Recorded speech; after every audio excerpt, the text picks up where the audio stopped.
That's a toad, brother. Golly. What's up, guys? Welcome to today's video where I've got some crazy wind. It's almost impossible to fish out on the main lake. So I'm going to be giving you suggestions on what to fish based on the conditions and a little bit of what I would fish anyway. So today I am on Lake Murray in South Carolina and Columbia, South Carolina, and I'm going to be throwing a spinnerbait, and I'm going to throw a spinnerbait to start with for a couple of reasons. One, I got a lot of wood and I've got a lot of shallow sloping banks, so I can throw it up close to the bank, I can fish it all the way out, I can stop it and let it flutter. And so I'm fishing a lighter wire spinnerbait. I've been doing really well on the Z-Man sling blade, but I've broke a couple of them, so I wanted to try something a little sturdier. So I went to this True South spinnerbait, and one of the things that you can see here is I'm holding a trailer hook. Now, I'll talk to you later on in the video about the two different ways I rig a trailer hook and why, but I got a front coming in, and so I really want to get some fishing done out of the way. I've got to catch my 22 fish for the state of South Carolina, but I've got fish right here on this bank that I've seen chasing shad, and so I think I can get them to eat a spinnerbait. So let's see if we can pull it off. So a lot of times you guys ask me the question about weight, and so I'm gonna start doing a lot better job of talking about that stuff up front. In my chatterbait video, I talked about how I like the 1/4 ounce as much as I could get away with it, then move up into the 3/8 ounce. Actually, I flipped it on you just to mess with you. Then move up to the 3/8 ounce and then go to a 1/2 ounce. What I'm doing today, because I'm fishing this bank that goes from basically nothing and I'm sitting out in 7 feet, is I'm going with a 1/2 ounce to start with. Now, a couple reasons for that. One, this bait has got a lot of lift on it with the extra blades, and I also want to be able to burn it a little faster. And if I use too light of a bait, it'll just keep, you know, breaching the surface. And so I want a little bit heavier bait, then that I can move a little faster. I do got some wind, so everything should be dialed in almost perfectly for spinnerbait fishing. But because I'm going to cast some parallel to this edge right here to get to these stumps and logs out in deeper water, I want a little bit heavier bait. And so I opted to start with the 1/2 ounce and work my way lighter. I usually start lighter and work my way heavier, but based on the conditions and the time frame and kind of all the variables, I'm going to start heavier, so that way when I get out here kind of right about where the drop-off's at, I can slow it down, let it flutter, slow it down, let it flutter, and that 1/2 ounce is going to, you know, make that bait kick to the bottom a lot faster. So just a little bit different approach, but based on the conditions, I'm going to start sharing with you guys kind of the adjustments that I'm making. I'm obviously going to mix some other stuff in. I may throw a toad, some in the pockets back here. I may throw a, you know, like a billy goat, Texas rigged, or rigged on a weighted hook or something like that. But I'm going to bring you guys exactly what I'm doing, why I'm doing it, what I may have success on, what adjustments are a waste of time, and which ones produce fish. So here we go. Another big reason why I love spinnerbaits as soon as I can start fishing them, which is, you know, as soon as the water temperature's in the 50s, I usually start messing around with them, especially with a Colorado blade. Once I get up in the mid to upper 50s, I switch to a willow leaf. But I like the fact that I can throw it shallow and basically hit the water running, or like I've talked about in past videos, I can splash it down by stopping my reel and it hits flat and it still stays up on the surface. And it looks like a bait fish being bashed by another fish, which is like ringing the dinner bell. It's kind of like that fork hitting the plate. So I love spinnerbaits as much. Honestly, I love spinnerbaits as much as I can get away with them. A lot of people don't know that, but I have caught a buttload of big fish. In fact, on Christy and I's first date, I caught a monster 10-pounder on a spinnerbait. So just to make the point, let's cut to that monster bass on that 10-pounder on a spinnerbait. Throwback to Christy and I's first date right now. Oh, dude, this is a monster. Holy crap. I have got a giant on. Oh my gosh. But I just caught a freaking giant. That is a stud. And not only did I catch that monster, but Christy also caught her personal best on a spinnerbait. She's so heavy. Am I doing it right? Yeah, you're doing it right. Turn her head towards me. There you go. Hold her in the sun. There you go. I think her mouth is bigger than mine. Like I said, big bass eat spinnerbaits. And so do a lot of bass. So it's a good numbers lure. It's a good lure for getting kids into fishing because they're basically not bored sitting there waiting. It's a wind and grind, you know, type deal. And just a cast and retrieve. You can get fancy with it and flutter it and do things like that. But honestly, you can catch a lot of fish just on a steady retrieve. And a spinnerbait is one of the more effective baits out there that catches both numbers and quality fish. It's like the SENKO of power fishing. Got a good lay down right here. Got a lot of wood out here in the back of this pocket. So I'm just gonna take my time and pick this thing apart and look for those active fish. I just need to get a few fish. Oh, there they are. I need to get a few fish before this front gets here. See if I can get the pole to catch right here. Okay, here we go, guys. We got fish out here blowing up everywhere.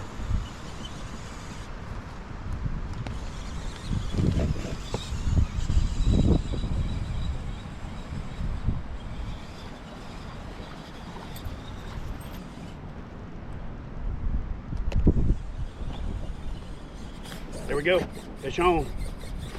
Like I said, I knew once we found these schooling fish, we'd be on them. And there is one right there. Spinnerbait is the ticket for these schooling fish. So I'm gonna try to pump and dump these fish with the measurements so that I can get back to fishing.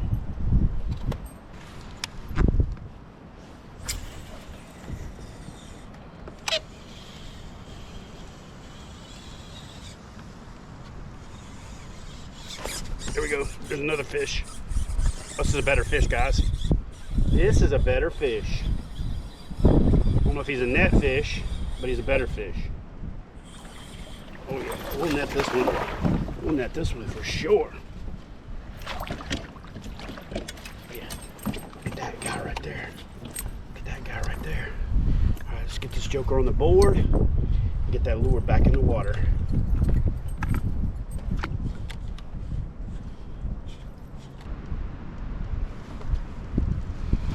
There's another one. My blood, not his. That dorsal fin got me.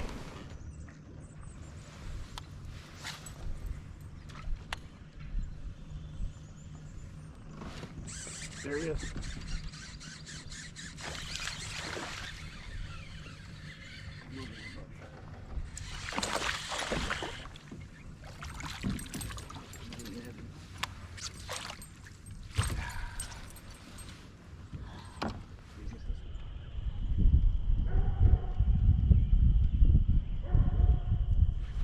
There we go. I'm on that crankbait, son. A white bass. But right now I'm just fan casting in the area where I knew they were last.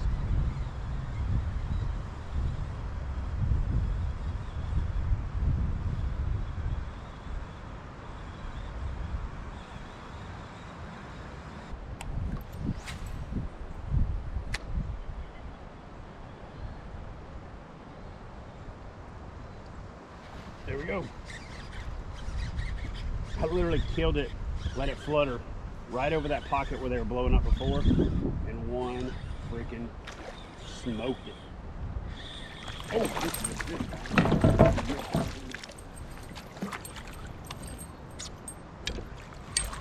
Better fish right there.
All right, guys, so I don't have the footage of it, but I had just lost a big fish and almost packed it in. I was gonna head back to the boat ramp, you know, get ready for the next day, but I practice what I preach here, which is if you lose a big fish, you did everything right except the fight. What I mean by that is you selected the right lure, you had the right cadence, you had the right presentation, you were in the right location. So when you lose a big fish, you shouldn't let that, you know, erode your confidence. You should use that as a confidence builder. In fact, like I said, just remember, you did everything right except the fight. So if you tighten up the fight, keep doing what you're doing, you've got a pretty good chance of redeeming yourself by putting a big fish in the boat. So that's what I did here. Wish I had the footage of losing the fish because I also kind of lost my mind a little bit, but pulled myself back together, got right in my head, and I hope you guys like this ending.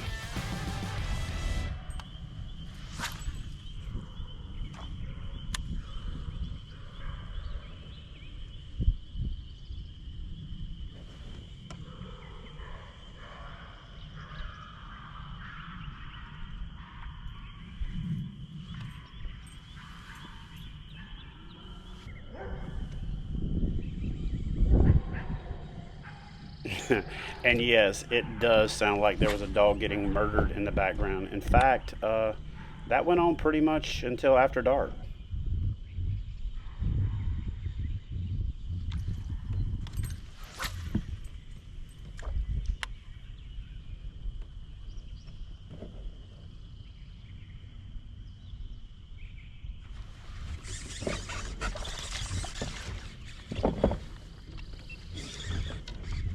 All right, guys, I had almost called it a day after losing that other fish, but like I said, I built on that confidence. I said, no, I'm gonna fish my way back to the boat, and look at that right there. Oh yeah.